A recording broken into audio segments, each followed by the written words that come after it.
Matey, welcome to Unlocked, the home of common sense that speaks Britain's language.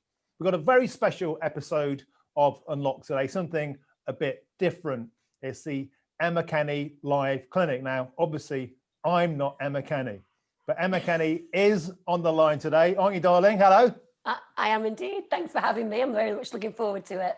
So today's show came about for two reasons. First of all, I've known Emma for years. We used to work together on ITV This Morning, doing the newspaper reviews, and we instantly clicked. We kind of have similar working class sensibilities and a cheeky sense of humor and a shared interest in mental health. Emma is the resident psychologist for ITV This Morning, a real people's champion, relatable, and really of late come absolutely into the form of her life.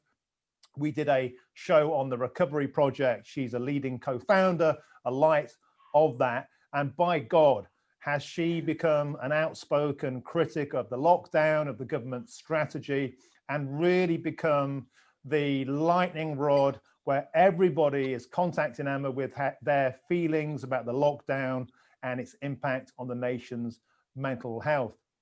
Now, I'm best known for being a loudmouth off the telly, and I got involved in politics, but I've also done some work in men's mental health before I got involved in that. I'm an ambassador for International Men's Day in the UK. That is tomorrow. We're doing more of that in the show later on. We've got Rory Green, an old friend of mine, on the line, and we've got Lee Rodgers joining us from the Lake District, Rory, in Nottingham. We're going to be talking a bit more about International Men's Day later. So I got involved in mental health after a friend of mine, an old raving mate of mine, Nobby, took his own life, age 41. Father of three, really knocked me sideways. None of us saw it coming. Nobby was the life and soul of the party, and seeing someone carried across the field, at too early an age, really affected me. And I decided to use my platform. I'd previously been writing about things like fatherhood, the mental health impacts upon dads of witnessing quite horrific births. My wife had quite a bad birth.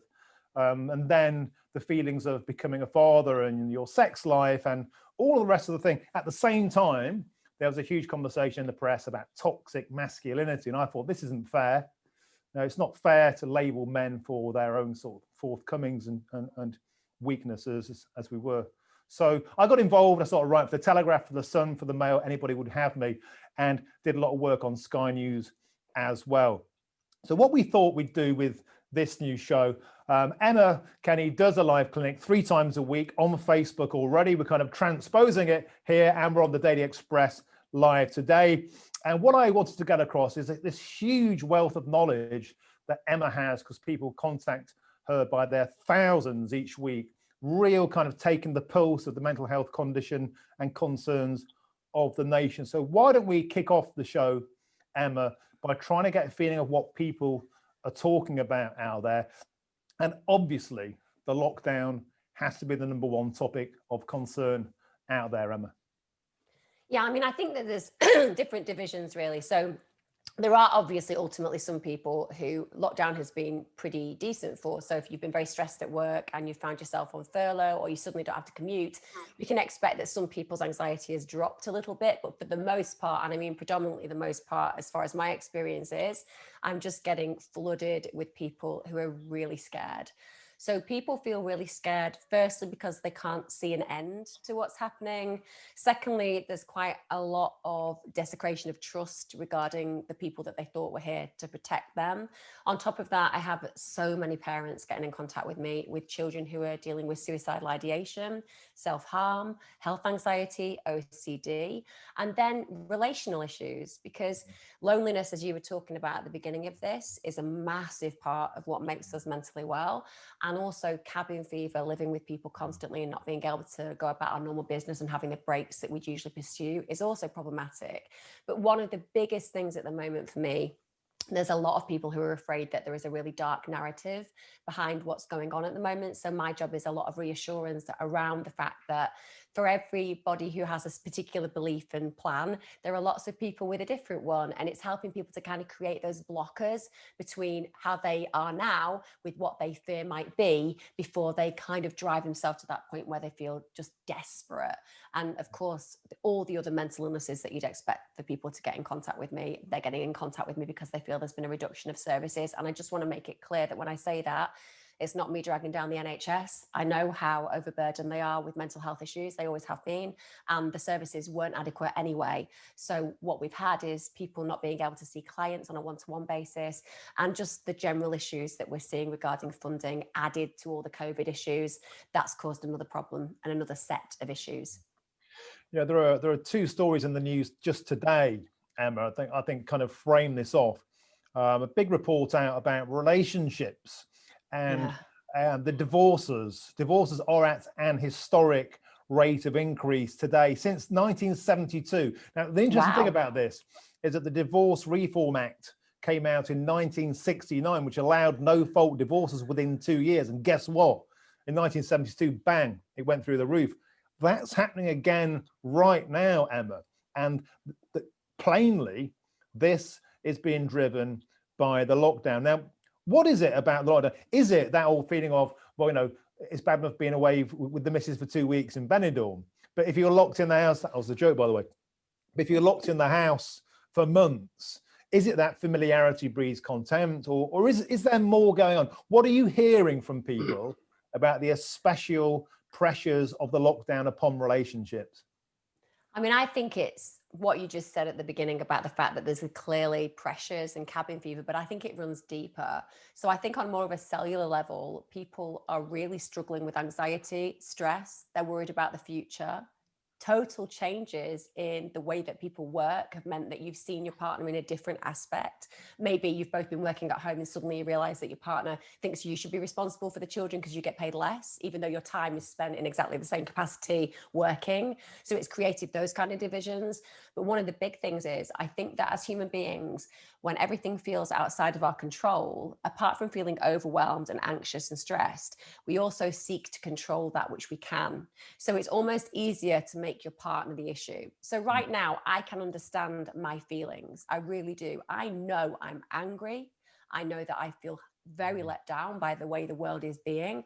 I hate the division online and offline. And I see that there is a dangerous narrative being played out that people are following to some degree or rejecting to another degree. And it's causing a huge amount of stress, which means that if you start feeling that and you don't see that that's not your issue, that's the world, and you can't control that, you've just got to do your bit, you're going to try to control the things that you can do with those feelings. So I'm feeling anxious and stressed and angry. Right, it's you, because you're my partner and you're not doing A, B, and C. It's you causing me this stress. And because we're not giving people a space or time to analyze that, or giving people a sense of safety in the wider world to some degree because it feels so uncertain, it's making us project. And so, of course, some relationships will definitely be over, and they should be. There will always be people who should get divorced. There'll also be some people who have maybe found their partner is drinking heavily, or maybe becoming more abusive because they're highly stressed and anxious, not giving that behavior an excuse. I'm saying the contributory factors exist there. They're seeing them in a different light. But I also think a lot will be getting divorced because they're imagining it's a problem with their relationship, and it isn't. It's a problem with the world around their relationship.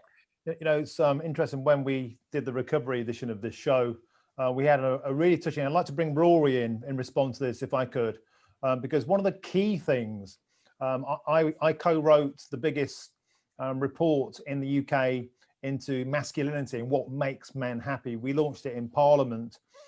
We called for suicide reduction with Calm, but we found out that work was so central to the ethos of what made men happy and gave them a sense of belief, a sense of purpose. And you might call it old-fashioned, but providing for feeling they had that value to bring to a relationship. And if you take that away, then you take away often the sole reason, the raison d'etre for many men. Rory, I want to bring you in now, Rory, and you're nodding your head as well there, Lee. So let's have a bit of a lads chat around this one for a minute, because I know that if you take away a man's ability to work, Rory, you take away in many senses their entire belief. Let's talk about that a bit, mate. Yeah, absolutely. And, you know, I don't claim to be a specialist doctor. I'm just a regular bloke, work hard, got background in social emotional behavior, kids in care homes, you know, and I'm an observer of the world, Martin, and for everyone watching tonight, you know, I look at the world around me, and what I can speak is from my own experiences. And in lockdown one, my wife and I were one of the 3 million that fell out the radar of the government. It's no one's fault, but we just have to say how it is. I was waiting for my new job to start, so I had no income. So I was waiting for the transition for that. My wife set up her own business under 12 months.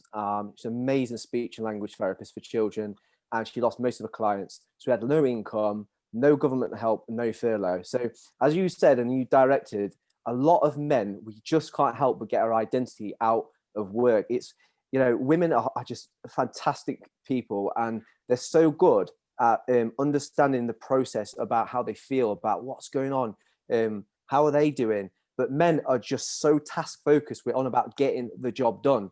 But if we haven't got a job, then it's like, well, what am I doing with my life? And I sat down lockdown. I'll say it blunt on camera because, you know, I've set my own men's mental health CIC called Enlighten The Shadows, because we're enlightening these things where men can't. And I'll say it real, because our mantra is real talk, real men. I had suicidal thoughts many times. I was fighting depression, and I've beaten it and I fought it, and it wasn't easy. But there are men dying. There's men dying in this country, and we've got to provide platforms of safety and getting on their level. Because a lot of us blokes, we don't like to share how dark our thoughts are. But I'm just so passionate, and so I plug it intentionally. And like the Shadows, we're looking to reach men with open chat groups, and this is our mission. We are not the answer, but we're, you know, I had a choice to make.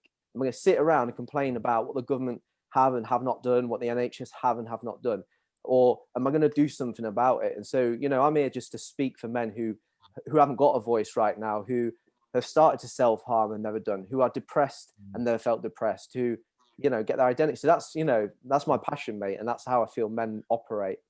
All right. Okay. We're going to come back to more about your YouTube channel when we talk about International Men's Day in a bit. Lee, I saw you nodding there. Now, I saw that you launched a YouTube blog as well, and you're a chef, right? And you brought some really fun stuff out, actually, which really cheered me up. And you just started cooking, mate, didn't you? You were cooking for gardening, cooking.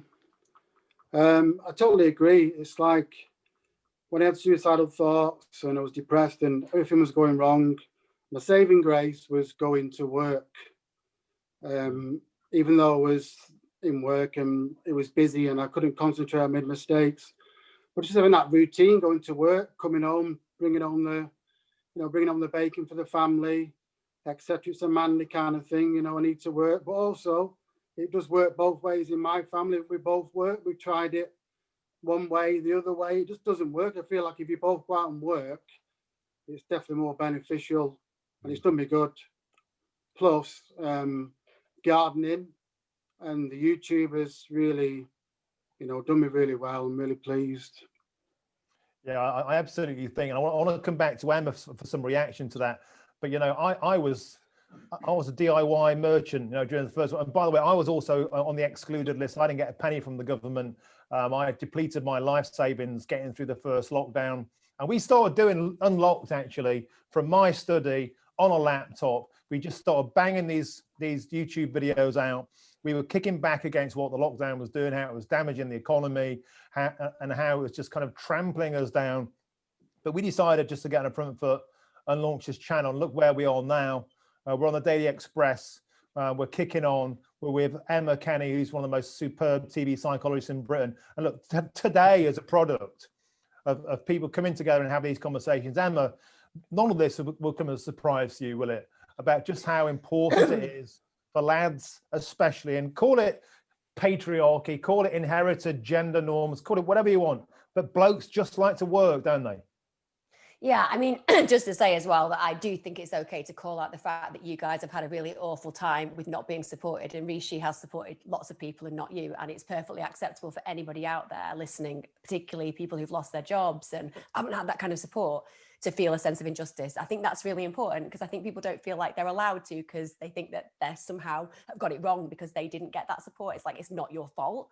A caring government should care for everyone, not just certain people. But that aside, men historically and systemically really struggle in comparison to some degree with women to express themselves. We know that because of suicide figures. We know that because of the way that we stereotype. You know, the thing about people wanting a more gender neutral society, as much as people think this is some kind of lefty craziness where boys aren't boys and girls aren't girls, it's not. Actually, the more non-binary experience is to help boys and girls realize that the neutrality of experience, while each has an individual particular body type or particular subtype of desire. So, you know, you might put boys in a certain way and girls in a certain way, and they'll play with different things, but there is definitely a neutrality there when it comes down to emotion. We need to do more of that. I think that men are really hard on themselves. I think that men have also got to a point now where in society, the roles have changed and shifted, and maybe the evolution of helping them to change and shift with them hasn't been quite as fast. And learning to speak out, as was noted and brilliantly put forward, where real men, you know, aren't afraid of just talking emotionally and saying, I'm struggling.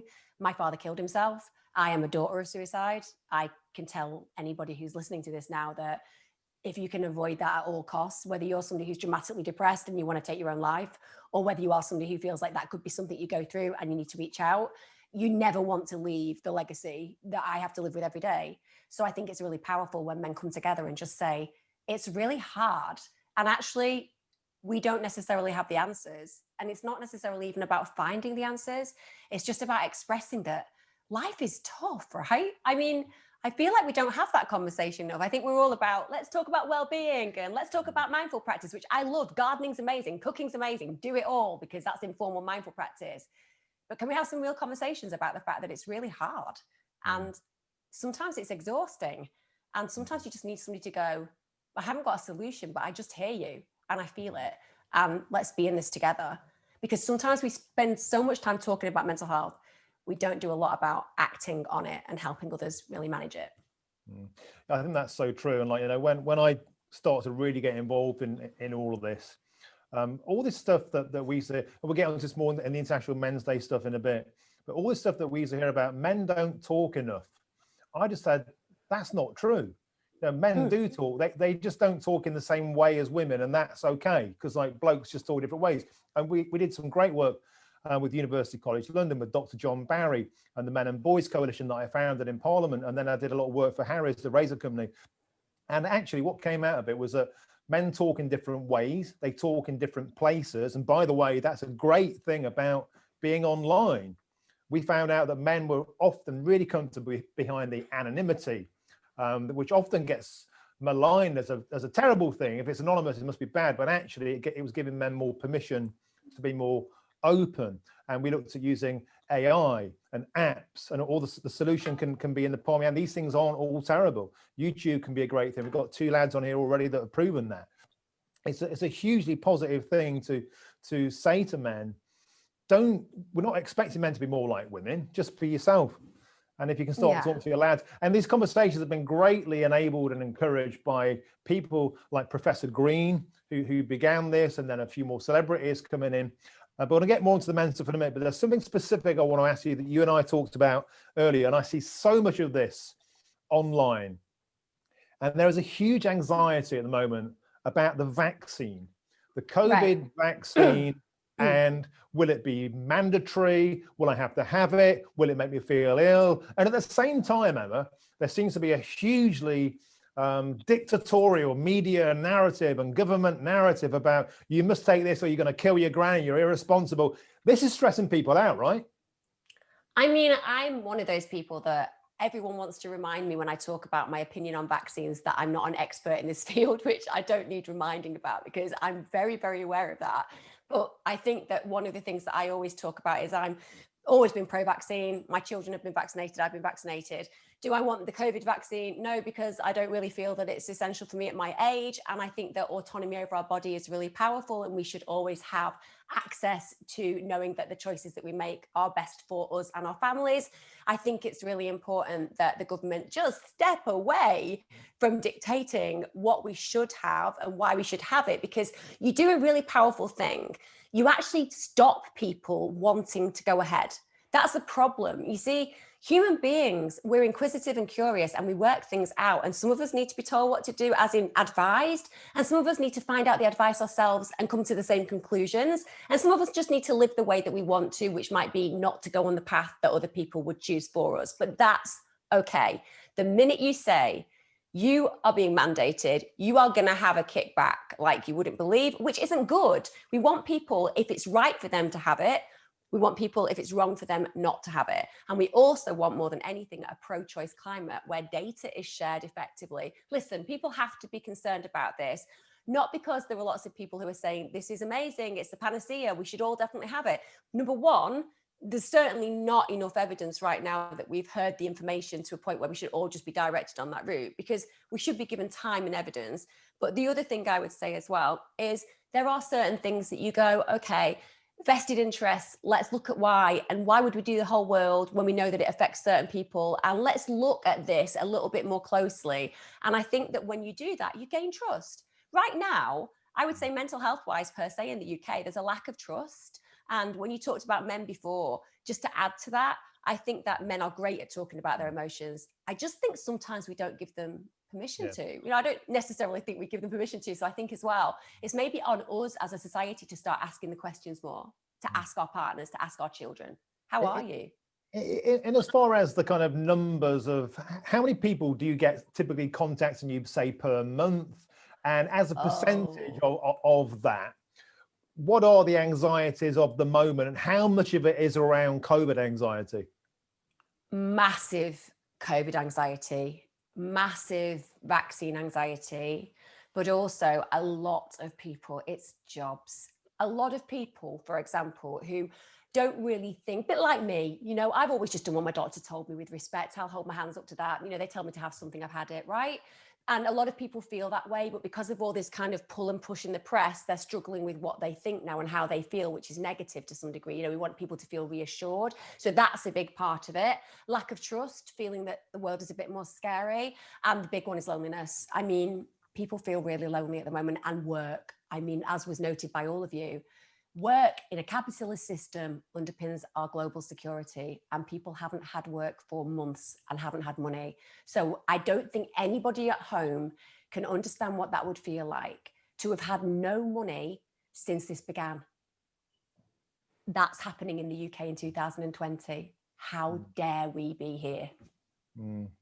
Now, what about some sort of positive solutions to that? Because it's important when we have these conversations, not just to, you know, it's difficult Absolutely to have. We don't just want to be doom and gloom. So, no. So we talked a bit before about new hobbies. I just did loads of DIY, but I also really connected with friends and family, talk about how, you know, some days weren't great. We started Unlocked. What kind of things are positive solutions that people can put into practice, Emma?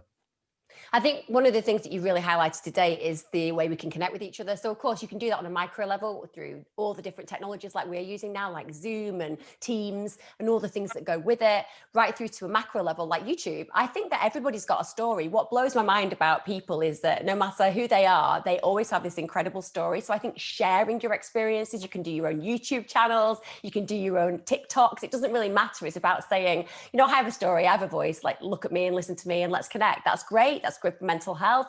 Then the obvious things, mindful practice, I'm obsessed with it, but that can be informal, going and having a walk with nature, attending to the present moment. It can be more formalized, body scan or meditation or just doing some yoga. Of course, the stalwarts are what everybody knows. Exercise, eat well, because people know this but don't do it. And then on top of that, if you're lonely, just know that there are systems of intervention, whether that's texting the shout service or whether that's speaking to someone like Calm. It's about connecting. And the most important thing to do is to remember, don't try to control the uncontrollable. If I wake up in the morning and say to myself, what I need to do is stop all of this, get restrictions listed and go back to normal, it's not going to happen. I'm literally going to make myself feel devastated and useless. But what I can do is say, today, I'm going to just spend an hour with my children, and I'm just going to remind myself of how plugged down I am to those amazing creations I grew. Or I'm going to spend a couple of hours with my husband, just like watching something that we both enjoy. I'm going to create a micro control panel over my world.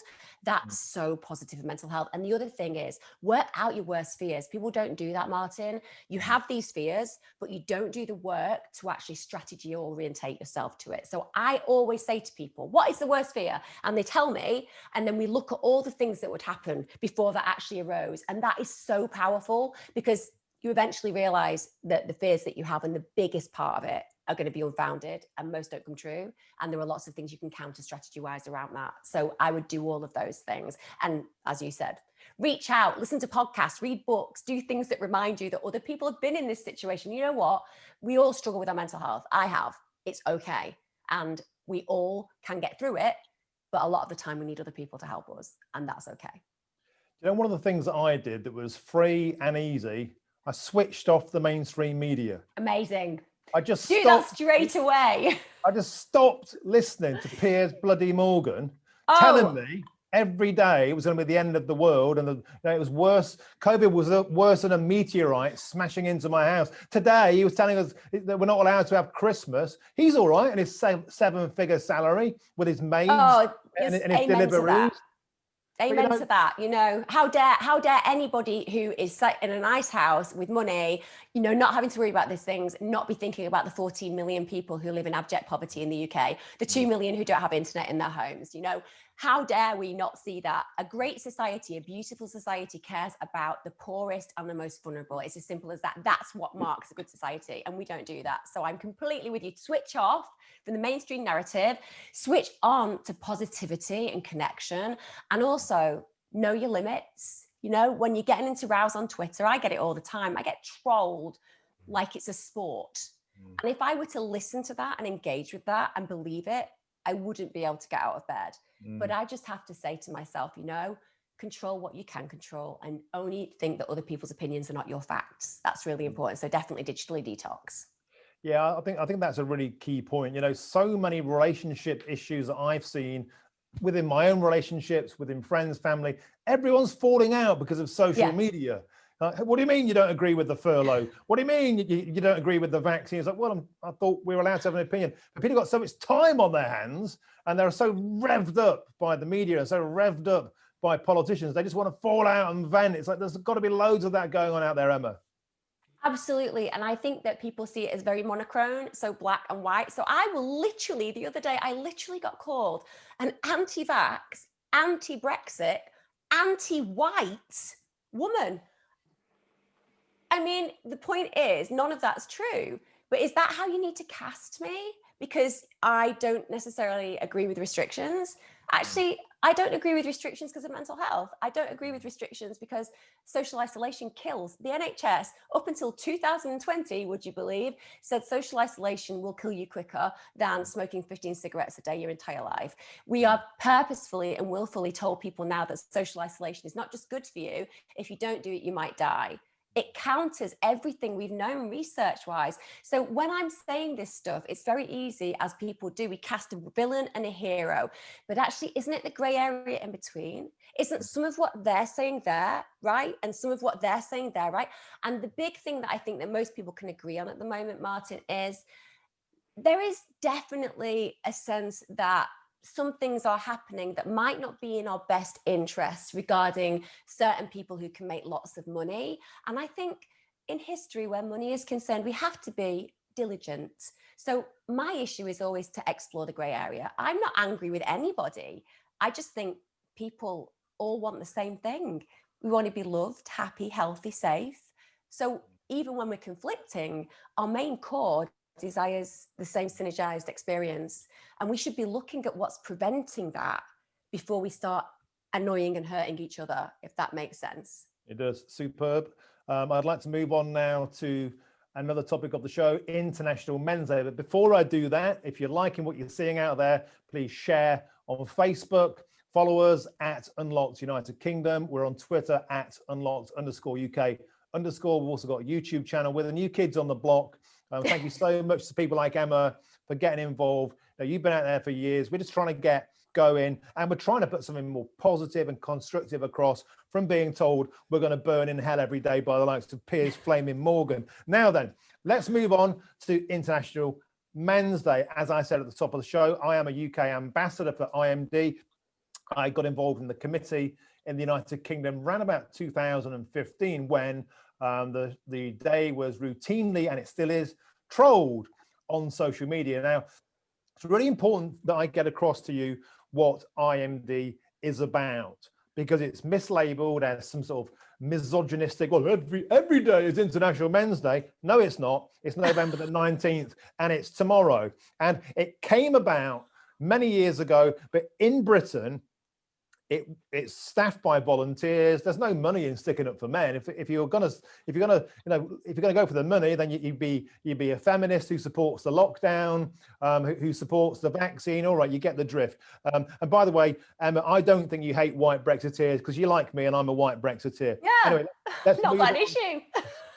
Let's move on to IMD. The people that get involved in this often have had difficult times, or many of us lost friends too young, and so we decided to kick back against this narrative. And I want to bring in my next two guests here, Rory Green and Lee Rodgers, who are active in this area. And it came about because we were sick of being told that men were toxic masculinity, you hear, which I felt was a terrible, terrible way of blaming men for their own just existence, for their own lack of ability to talk or behave exactly like women. Oftentimes, men were causing themselves damage because they were hurting. Men who hurt often hurt themselves through addiction, through abuse, or through other things. And we wanted to say, rather than men, talk more, because it's not as easy as just opening up, how about we just listened in a different way? How about if we encourage men to do things like talk in pubs? Well, you can't at the moment because they're all shut. And by the way, that gets me down. Pubs being shut is getting me down. But the point is, we can listen in new ways, in new places. Now, I want to bring in Rory Green here.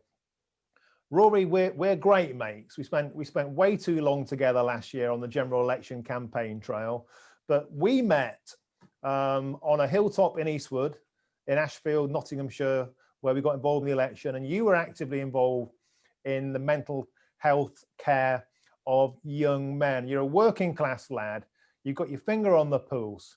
Now, away from the therapy land and away from the theory, what I want to get is, first of all, Rory, what inspired you to move into getting men to talk about mental health, and what are the key issues that you're hearing about from these forgotten communities, the abandoned East Midlands? What are the issues on the table with those men, Rory?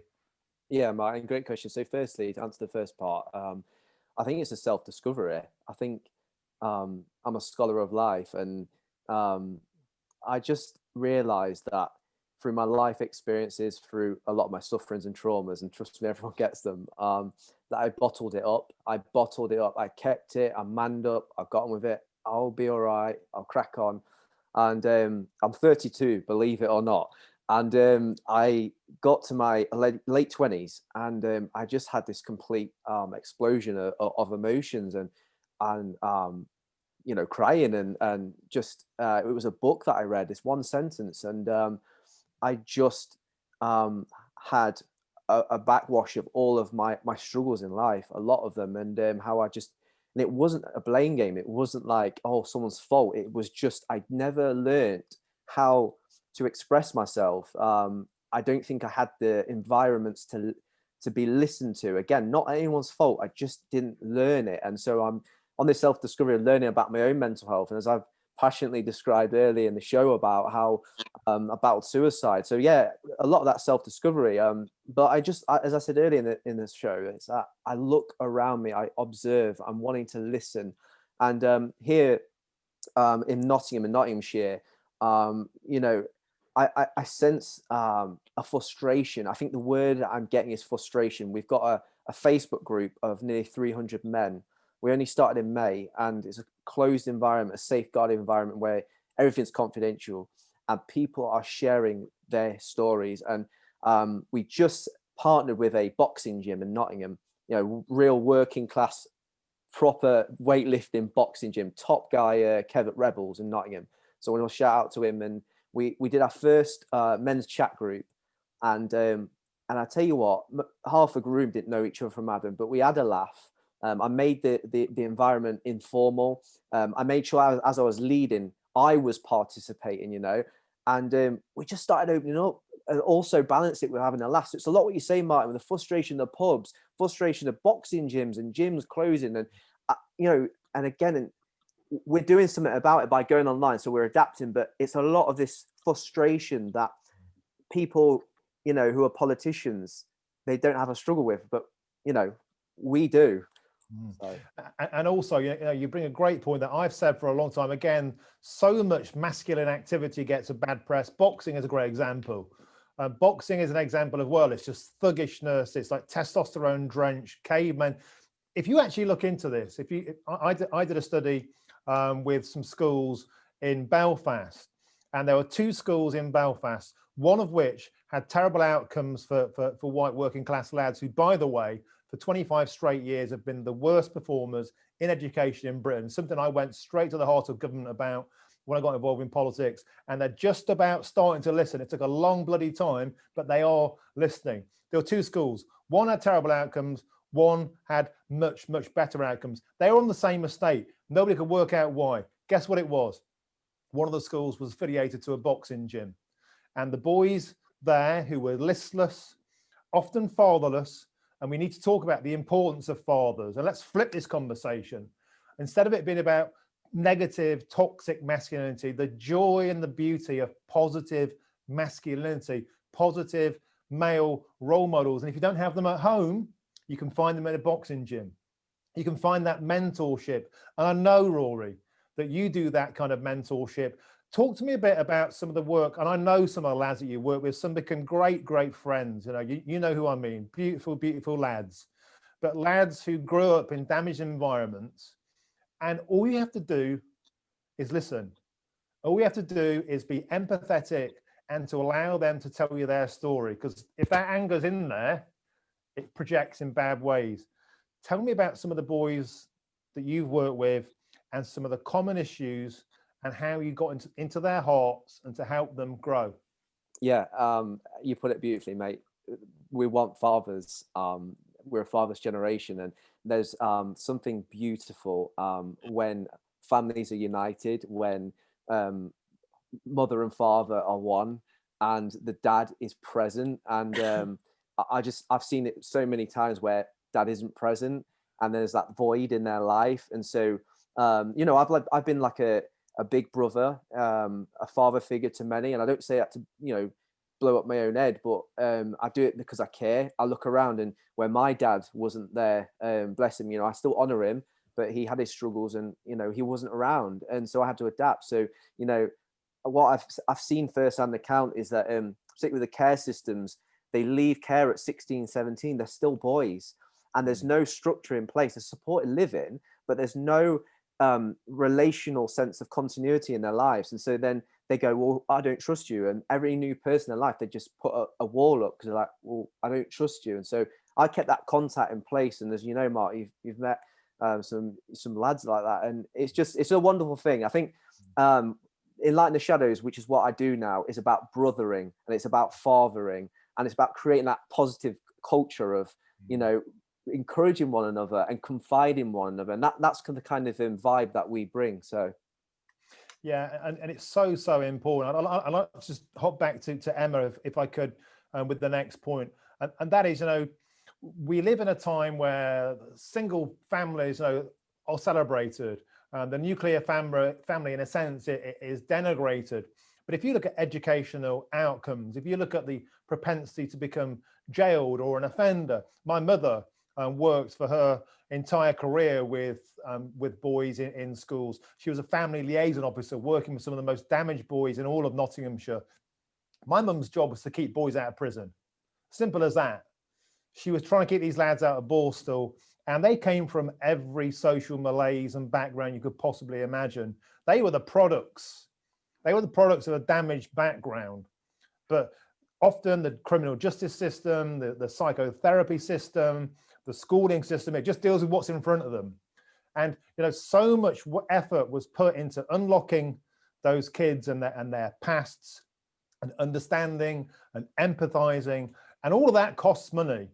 All of that costs money and resource, and more to the point, Emma, it takes will. Is there a will to understand these kids, these damaged kids? And you and I come from similar backgrounds, right? Everyone on this phone call, right? This is not middle class psychotherapy ponce tonight. No, this is like people from working class backgrounds, right? Having conversations about the stuff that politicians don't hear about. So Emma, how much of a disconnect is there between the ruling class and the actual working class? What can we do about that? And I want to hear from you, because so far we've done a lot of mansplaining around International Men's Day, but hey, we're allowed it one day a year. I want to understand your take on International Men's Day as a woman. Annie, am I allowed to call you a woman? I don't want to gender you. You can call me whatever you like. You can gender me however you want. I think that International Men's Day shouldn't be seen as something toxic, because I think what you're talking about is the mental health and wellness and celebration of being male, however that is. That doesn't mean that you can't be, for example, trans male. It doesn't mean that you can't be non-binary and experience that. I think it's welcoming in that respect, and you're trying to reframe what would be seen as male as something positive, as opposed to what it can be grouped with when we look at violence and all of the gendered issues that we kind of talk about in society. So I don't think we should politicize gender, whatever it is, because I think then that becomes something that people can be against. And I think we should be moving more towards that collaboration. I think that's where the good stuff lies, that you can do you, I can do me, and that's cool. I think when it comes down to the stuff about men and the system, so I ran PRUs for 10 years. A decade of my life was spent with kids who couldn't fit the system and were all involved in criminal activity. They were all under 18s, but they were all expected to enter the juvenile system at some point. The thing that I knew with every one of my boys was that they were products of not their family experience solely, because I think when we start pointing the finger at single mums, which we do a lot, and say, you know what, you should have done a better job, there's a hell of a lot that you need to become a great parent. And some people are instinctually programmed, and some have had their whole experience deconstructed by abuse, that when they have a child, they want to love that child. They don't have the resources, they don't have the capacity to some degree to know how to do it best. And helplessness is programmed from an early age. Listen, we have a system, Martin, that literally takes a child at 4 or 5 and says, you're a success, you're a failure. We grade education by academic attainment, which has got no value when it comes down to actually a measure of intelligence, and yet we define it. When I work with my boys and girls, what I gave them was a sense of love and compassion. When they came into my project, and believe me, I set my project up, I built it, I got the funding for it, and I was meant to take 30 kids and I took 70 kids a year. And every single one of them, I threw away the education and I taught them how to be cared for. That's what we have to do. You cannot change a system without teaching children and young people that they are worthy and that the system is broken, not them, because that's what we do. We personalize it. You're the problem, you're the criminal, you're the failure. No, it takes a village to raise a child is the correct language. And the fact that men don't stay, I get it, but that's to do with poverty of aspiration, because people have been given such a crap time for such a long time. People don't choose poverty and lack of aspiration, you know? Okay, now you've been waiting very, very patiently in the wings there, Lee. And I want to stress how chuffed I am, Lee, that you joined the show today, because you contacted us on our Facebook page. You are a Facebook follower of Unlocked. We put a call out if anybody wants to get involved in the show, and it takes real guts to come on a show like this, Lee. So straight away, tip of the hat, because like the whole point about things like this, we're trying to encourage forums where people have the confidence, and I'm hoping people watching us this show tonight also want to get involved. I've got a load of messages I'd like to read out in a minute, get some great feedback about the honesty of this show. Lee, you've been doing a lot of listening. I'd like to understand what made you reach out to the show to get involved in this, because that takes some doing. What's your story? Well, I totally agree with what's been said. How you raised, my dad was in prison in Borstal. He was gambling heavily, and also it's the way he was raised. So I look back at the family tree and I can understand. So I raised my son from the mistakes as well, and the people I've got involved with. I contacted the show mainly because of a couple of people I've been connected on Facebook, and one of them's Emma. And I mean, I suffer a lot of anxiety. I'm quite introvert kind of guy, so I tend to keep things to myself. And this is the first time I've ever opened up. I don't even tell my wife anything I'm about to say. She doesn't even know anything. So I witnessed the death of my father a long time ago, which was quite traumatic. And then when I had my son, it started to give me really bad anxiety. So I started to relive it again. I was getting paranoid. I started to relive like the death from my son, but a lot worse. And I was imagining I was doing things myself. I went to therapy, and it worked. And then while that was happening, I got myself into quite a toxic relationship with a scientist here in the town, a world's famous kind of scientist, who's just recently died of COVID. And over 9 years, he just relentlessly abused me every day, day in, day out. Plus, I had all this PTSD. My marriage was collapsing. I was working hard. I was doing my GCSEs. I was doing photography. I was just doing absolutely everything. And I just crumbled. And then I was sat down one day watching the TV. I've always been a blood donor. I was watching Andy Cole crying out for people to donate the kidneys. And then after a few weeks, it just started going in my brain, suicidal thoughts all the time, depression. So I decided to pick up the phone. I called up Leeds and offered to start the process of a non-directed altruistic kidney donor, which basically means I'm going to give my kidney to a stranger. I didn't really want to know who the stranger was as well. I just thought it was quite like a natural buffer in my brain. Suicide, donate a kidney. Wow. I thought I did the right thing. And I went down that route, and which was quite difficult as well at the same time. Back to therapy, I got rejected. I broke down on the phone to mental health worker. I was all over the show, and I'm still struggling now. But it's got to be better. I mean, that's an incredible story. I mean, amazing. I mean, like Alex, my producer's here, and just like he was going, wow. To make that connection between feeling so low and then make that link to, well, I can save somebody else's life. That's amazing. To have done that. I mean, but also I was feeling suicidal, and I wanted just to save a child's life, and that rejection was just crippled me. So it was difficult. I felt like I couldn't do anything right, But one thing that we've talked about previously is that when I got home, I was doing my GCSEs, so I sat my physics exam online because the guy I was in that volatile relationship with kept pressuring me back into education. So eventually started doing that, and I was writing poems and all kinds of things, and going to work and just keeping going for my son was that kept me going really. It's been tough, and I still feel quite empty at the moment. I mean, I feel like I've had all the good in me just blasted away, and kind of lost all that sort of empathy a bit. Can I just ask you, Emma? You're sitting in the background. You're listening away. You're a trained expert. What's your reaction to what Lee's saying? What advice and help would you give him? I suppose, Lee, first of all, that kind of experience of growing up with really poor attachment, because obviously you want your parent to love you, you want them to be there for you. It's really difficult because a child thinks that that's how it should be. And indeed, they should be blessed with that. But it doesn't work out for many children that way. And then the child questions, well, is it because I'm not worthy? Is it because I'm not lovable? And even if that's unconscious, it's something that plays out very often. So by the time that you are trying to constantly impress your dad, even though he's absent, and try to get him re-engaged with your life, when you lose him, that's another blow, because suddenly you can't have the very thing that child still craves.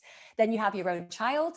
And of course, you've got so many mixed messages about what you're meant to be and whether you're worthy enough to be it. So all of those kind of pressures and questions, they're going to have caused you damage. They're going to have caused you trauma and anxiety. But one of the things that I think you've missed along that journey, and it's really clear when I hear it, and I hope that you can get some therapeutic help with this, you are missing the resilience level that you carry. And people do this all the time. When I hear your story, I see more of a warrior, somebody who, in spite of all of these these horrible things that have happened at times, you've kept moving forward, you've kept trying harder, and that's something powerful. I watch people underestimate their self-power constantly. If you can reframe that and say, I have managed and manifested to get to this point in spite of the journey being powerfully debilitating at times, and I'm still fighting, that's en route to finding where you're meant to be, where that home is. So just keep going. It's an amazing conversation here, and this is happening in real time. Isn't it incredible, Lee, that you haven't wanted to tell your wife about this, perhaps through a sense of burden? You reached out to Unlock, and we've connected you to Emma, who you obviously admire, and we're doing this in real time. It's an amazing connection, this. And I think this is the joy of technology and how we can connect people. And I'm getting some really, really positive and amazing messages coming in from people watching the show in real time. I'd just like to read a few out if I could. Claire is saying, an excellent show, subjects that real people want to hear discussed. And Sharon is saying, we can all be here for each other and we will get through this together. Lots of that sense of unity in these difficult times. And a special message here for you, Lee. Natalie is saying, what an amazingly brave bloke to have shared your story like this. And people, a lot of people are liking, Emma, you calling Lee a warrior, because I think that's a really important message. This feeling of opening up, especially on as we approach International Men's Day, men being open and frank and sharing is a sign of strength. It's not a sign of weakness, as we've been told historically. An amazing show. Look, I want to do more of these shows. Emma, I know you've got another one at 8:30. God, you're busy. I hope you get paid by the word. I'd like to make not at all. I'd like to make this a regular slot if we can. The Emma Kenny live clinic's been brilliant. And also, Rory, I want to get your show on Unlocked. Can we get some of your shows on Unlocked? Yeah, absolutely. We will do our best to join you, and just go onto YouTube, type in Enlighten The Shadows, little yellow light bulb with a brain in it. And we're on Facebook for men who want to reach out. But yeah, I want to host some of your shows on Unlocked, because I want to plug you into a bigger audience. Yeah. I think the whole point about what we're doing, we are literally forming networks and friendships as we go along. We're doing, like, Emma came on the show. Now we're doing Emma Kenny as a live clinic show. Rory, you come on the show, and I want to get your show on Unlocked. We need to join together and form these networks. And the messages are coming through tonight saying this. It's just great seeing people connect, even over difficult topics. And the messages are really, really flying in. Now, we've got one final contributor before we wind this up. June Slater is a regular. She's got a message that I'd like to play now and put it to you, Emma, to respond. June Slater gets hundreds and hundreds of messages every week. Here we go.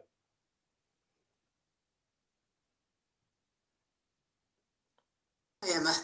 This is very much about mental health. Thousands of people are being left to go blind in this country and around the UK because of cancelled cataract operations. An example of how dire this is: an 88-year-old man has had his cataract operation cancelled. So the 85-year-old wife that he's been caring for and dressing and feeding has had to go into care because he can no longer do it because he's gone blind. It's only a matter of time before he ends up in care. That's just one isolated story from hundreds of messages that I've received about people who are concerned about their elderly loved ones who were formerly independent, losing their sight. The physiological aspect of that is bad enough, but the psychological aspect on the 88-year-old man who's been married for 60 years to this woman, it's just unbelievable. I can't believe what's happening to the country. And that's just one instance. So Emma, let's put that back over to you. I mean, the specifics of that case are one thing, but the lack of physical care, that barrier being removed, particularly for elderly people going, or too afraid to go to hospital, or too afraid, or they can't get a GP appointment. And what's that doing to the mental health of elderly people, and how can we all join in and try and do something about that and help? I mean, I think that first of all, losing any sense, but particularly sight, is just completely debilitating and terrifying. So that should absolutely be a priority. I appreciate the NHS has got the issues around COVID, but they can be done on a day patient basis, cataracts. So I don't know why they aren't looking at doing that more purposefully. And I do feel, whether it's popular for me to say this or otherwise, and I do get a lot of crap about this, what about the COVID collateral? Look, I'm sorry. We know that hospitals for a long period were pretty empty, including ITUs. So at the end of the day, why weren't they treated then? And why are we being made to feel guilty for wanting our services to run? I can't get my head around how we've got trillions to put in a vaccine, billions to support people on furlough, but let's not create opportunities for people to go and get the care that they paid for all these years. To give an example, my own mother said she can't hear at the moment, she needs reassurance. The GP said to us, well, I'm afraid you can't. Why? Because of COVID. But if you want, you can come in and pay for it. Because COVID knows a private patient versus an NHS patient. It is, in my opinion, offensive. It's been politicized, this campaign. I don't know why, but this has become politicized. It's not about people anymore. And I think we have to bring it back to what is the NHS for? It's for you, it's for me, and every issue that we experience, not just COVID. And whether you tell me that that's because people might have it and pass it on, we know that a lot of the transmission happens in hospital anyway, and most people don't die. Can we have some semblance of balance? Where has it gone? And these people, they are vulnerable and need support. How dare we? Okay, fantastic comment. Now, honestly, my phone is just going wild with people sending messages from Facebook. It's an amazing response. And of course, got to point out, you know, we are not professional therapists and psychologists and carers. Well, I'm certainly not. This is a forum for discussion. If you're affected by any of the issues on this show, there are plenty of groups out there, the Campaign Against Living Miserably. I've worked with them for many years. I helped raise a lot of money for them. That's male suicide reduction. I spoke with their CEO in Parliament. I sat next to him. I've got these guys in Parliament. The Samaritans I worked with for years. They did some amazing work around group therapy for men. They often found men liked working in groups. And guess what? They took the mickey out of each other first. They use a bit of banter, different way of talking, different way of listening. Don't try and put square pegs into round holes. There is loads out there. You can get some help. But I want to end on some positive messages. And I'm telling you what, Lee, that warrior comment, people are absolutely loving you out there, mate. Listen to these messages. A message for Lee from Claire. Geez, this guy speaks to me. Amazing human being, given all he has been through, a lot of which resonates personally. Bravo, with about 25 hearts after it. And then finally, there's one here from Avril. This is such a caring, compassionate space where I'm feeling safe. Heart emoji. I cannot thank you enough, guys. 3 hearts. Love you all from the bottom of my heart. It's hard not to feel that we've done something, you know, decent here tonight, Emma. And, you know, we threw this show together just because we want to talk to people. We want to get this forum going. I think it's been a really, really successful first episode. Thank you for taking part. Thanks for watching. But before we go, I just want to end on you guys, Rory, Lee, Emma. People out there might be feeling a bit low, although we've hopefully given a bit of a lift. What's your number one way of feeling better and getting a positive mood pickup? Emma first. Personally, for me, it's always about accepting that at the end of the day, I'm alive, I'm breathing. I can go and stand outside and listen to the rain or hear the birds in the sky. And I literally bring myself out of the negative and just go, hey, I'm here for a breath of consciousness. Let's just try to accept there's good and bad within it. But every experience is still valid, and every experience helps us grow, even when it's hard. Rory Green, Enlighten the Shadows. What's your top tip for positive moods? I'm telling you right now, there's something popping off in some of our episodes. I don't know whose trademark comment it is, but it is this: a problem shared is a problem halved. So talk more. And big man Warrior Lee, how do you kind of keep those positive vibes going, matey? Yeah, just dig deep, never give up, find some hobbies, you know, talk to a therapist, just keep going. There's light at the end of the tunnel. You know, it takes time. Give it time. Just keep going. It's tough, but don't give in. Well, I mean, that's a fantastic way to end. Well, I think it's been a really emotional and progressive, and I'm proud of this. I'm proud of this tonight. I think we've done something really, really nice. And we do a lot of politics on the show. We do a lot of hard news, but this, I think, is a really, really inspiring thing. I feel a privilege to be a part of this. So thanks the guests for taking part. Lee Rodgers, now your nickname is Warrior, mate. You could become a gladiator, Warrior. You're a new gladiator tonight. Rory Green, Enlighten The Shadows. Love you to bits, mate. I haven't seen you in far too long. I'd love to go to Wetherspoons with you. We spent about a year at Wetherspoons. Right, that'd be great. Emma Kenny, we're going to see you next week. I want to keep doing these shows regularly. Enjoy your 8:30 show tonight. And to everybody watching on Unlocked on the Daily Express, thank you so much for tuning in. I hope you enjoyed it. Keep the messages coming in. Send your questions. We can ask them to Emma next time. We've been Unlocked. Please follow, please share, please subscribe. Get it out there. We're your channel. Thank you for watching. We've been Unlocked. Thank you. Take care and good night. That was amazing. That was so emotional. Tears. I love it. That is lovely listening. Thank you. Thanks for sharing that, by the way. That was amazing.